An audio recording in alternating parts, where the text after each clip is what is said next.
नमस्कार, मैं निशा ठाकुर और आप देख रहे हैं मेट्रो मुंबई। इस वक्त मुंबई में घमासान छिड़ा हुआ है। जो लड़ाई ड्रग्स से शुरू हुई थी वो लड़ाई अब अंडरवर्ल्ड तक जा पहुंची है। जो लड़ाई नवाब मलिक वर्सेस वानखेड़े की थी वो लड़ाई अब नवाब मलिक वर्सेस देवेंद्र फडणवीस की हो गई है। प्रेस कॉन्फ्रेंस पर प्रेस कॉन्फ्रेंस लिए जा रहे हैं।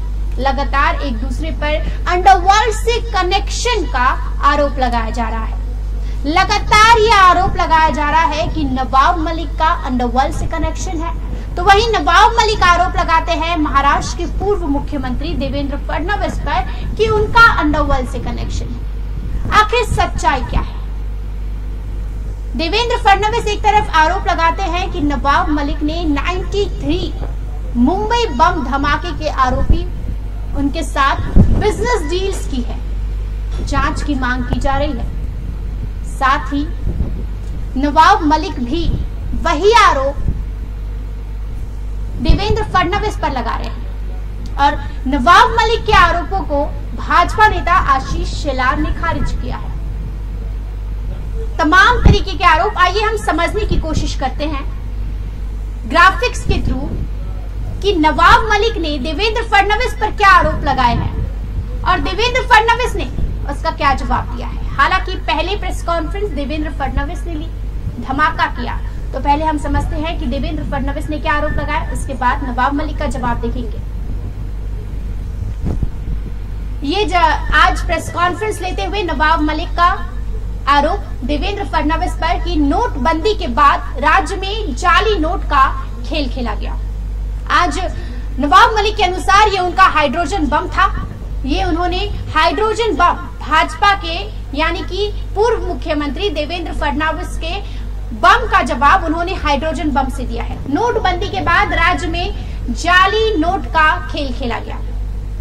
फडणवीस बताए रियाज भाटी कौन है। रियाज भाटी सब जानते हैं कि रियाज भाटी कौन है, लेकिन उनके देवेंद्र फडणवीस के साथ क्या रिश्ते हैं वो यहाँ पर नवाब मलिक सवाल उठा रहे हैं। रियाज भाटी वही है जिन्हें जाली पासपोर्ट के केस में गिरफ्तार किया गया था।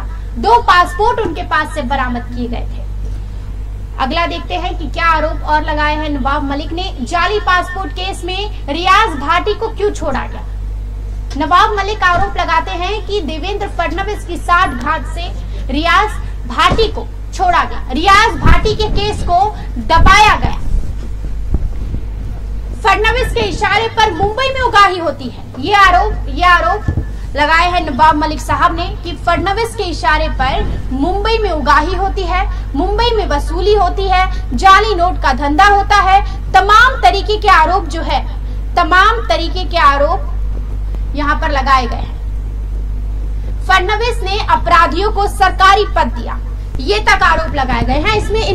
इन सरकारी पदों में 2 लोगों का नाम, एक तो मुन्ना यादव और जो नाम है, तमाम नाम इस जो सरकारी पदों का यहाँ पर उल्लेख किया गया है नवाब मलिक द्वारा, तो उस पर भी एक नाम है भाजपा नेता हैदर आजम का और दूसरा मुन्ना यादव का, कि 2 अपराधियों को जो है उनका मामला दबाने के लिए यहाँ पर देवेंद्र फडणवीस ने सरकारी पद दिए हैं। अगला देखते हैं क्या आरोप लगाया गया है।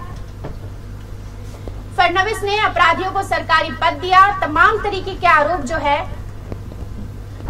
नवाब मलिक ने लगाए हैं। नोटबंदी के बाद राज्य में जाली नोट का खेल खेला गया, जाली नोट का धंधा वाया बांग्लादेश दाऊद तक, ये तमाम आरोप। जाली नोट के रैकेट को फडणवीस सरकार का संरक्षण था। बरामद नोट को कम बताकर घपला किया गया। जाली नोट के मामले में एनआईए को क्यों नहीं दिए गए? फडणवीस बताए कि रियाज भाटी कौन है। फडणवीस के कार्यक्रम में रियाज भाटी शामिल रहता था। जाली पासपोर्ट केस में रियाज भाटी को क्यों छोड़ा गया? फरार रियाज भाटी के भाजपा नेताओं से क्या संबंध है? रियाज भाटी के पास 2 पासपोर्ट मिला था। फडणवीस के इशारे पर मुंबई में उगाही की जाती है। फडणवीस के अपराधियों को सरकारी पद दिया गया। 2 दिनों में कैसे छूट गया रियाज भाटी?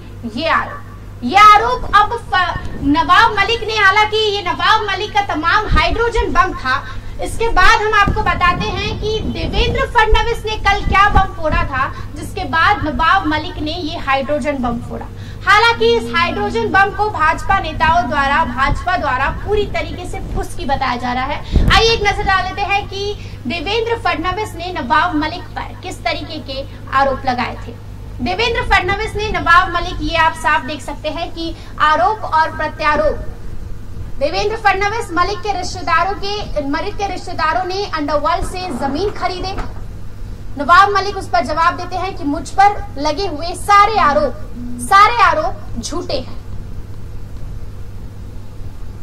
मलिक के रिश्तेदारों ने अंडरवर्ल्ड से जुड़े लोगों से जमीन खरीदे हैं। अंडरवर्ल्ड से मेरा कोई संबंध नहीं है, नवाब मलिक साहब का ये जवाब इस पर सामने आता है। नवाब मलिक का ये जवाब सामने आता है। महंगे जमीन 20 लाख में बेची गई, ये आरोप देवेंद्र फडणवीस ने लगाया, जिस पर नवाब मलिक साहब का जवाब, झूठ आरोप से कोई बदनाम नहीं होता। मेरे ऊपर झूठे आरोप लगाए जा रहे हैं, इससे मैं बदनाम नहीं होऊंगा। सलीम पटेल के खाते में 15 लाख भेजे गए। आपको बता दें कि सलीम पटेल, जिनका दाऊद के साथ संबंध बताया जा रहा है, सलीम पटेल जो कि दाऊद की बहन हसीना पारकर के ड्राइवर, फडणवीस के खेल का पर्दाफाश करूंगा, इस पर नवाब मलिक ने जवाब दिया। मोहम्मद सलीम का कनेक्शन दाऊद से, ये मैंने आपको पहले ही बता दिया कि हसीना पारकर का ड्राइवर बताया जाता है। दाऊद के फरार होने के बाद मोहम्मद सलीम के नाम ही दाऊद की सारी प्रॉपर्टी थी और उन्हीं प्रॉपर्टी को नवाब मलिक ने खरीदा। सलीम वही है जिनके ऊपर ताड़ा भी लगाया गया। तमाम तरीके के आरोप। फडणवीस के अंडरवर्ल्ड का कनेक्शन का पोल खोलूंगा। हसीना पारकर का ड्राइवर था सलीम पटेल। हजारों करोड़ की उगाही में फडणवीस शामिल है। मुंबई से जो हजारों करोड़ की उगाही की गई उसमें फडणवीस शामिल है। साहब अली खान पर बम विस्फोट की रेखी का आरोप है।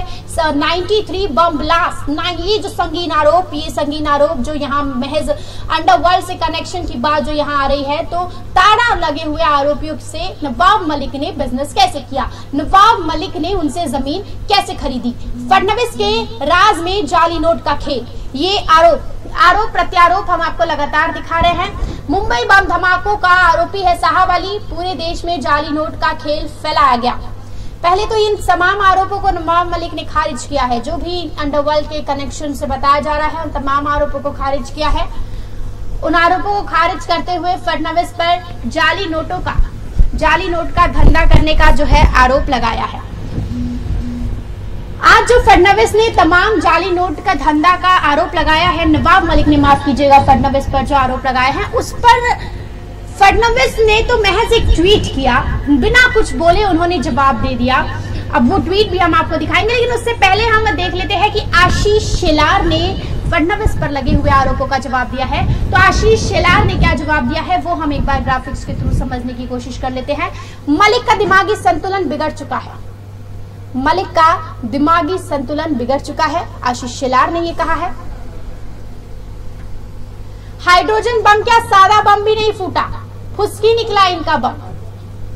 नवाब मलिक आज 10 बजे हाइड्रोजन बम फोड़ा उन्होंने। उनके मुताबिक जो उन्होंने कहा जाली नोटों का जो वो हाइड्रोजन बम था, लेकिन आशीष शेलार यानी भाजपा के मुताबिक वो बिल्कुल ही लवंगी निकला, फुसकी निकला। फडणवीस के कार्यकाल में गड़बड़ी नहीं हुई। नवाब मलिक ने आरोप लगाया था कि फडणवीस के कार्यकाल में गड़बड़ी हुई, अपराधियों को संरक्षण दिया गया, सरकारी पद दिए गए। उस पर इनका जवाब है कि फडणवीस के कार्यकाल में किसी भी तरीके की कोई भी गड़बड़ी नहीं हुई। कांग्रेस शिवसेना नेता के साथ रियाज की तस्वीर, रियाज भाटी जिसका जिक्र किया जा रहा था, नवाब मलिक ने जिनका जिक्र किया पासपोर्ट केस में, उनकी कांग्रेस शिवसेना नेताओं के साथ तस्वीर है। रियाज को भगाने का काम एनसीपी ने किया है। ये गंभीर आरोप आशीष शेलार ने लगाए हैं कि रियाज को भगाने का काम भाजपा ने नहीं, रियाज के रिश्ते भाजपा से नहीं बल्कि एनसीपी से है। रियाज को भगाने का काम एनसीपी ने किया है।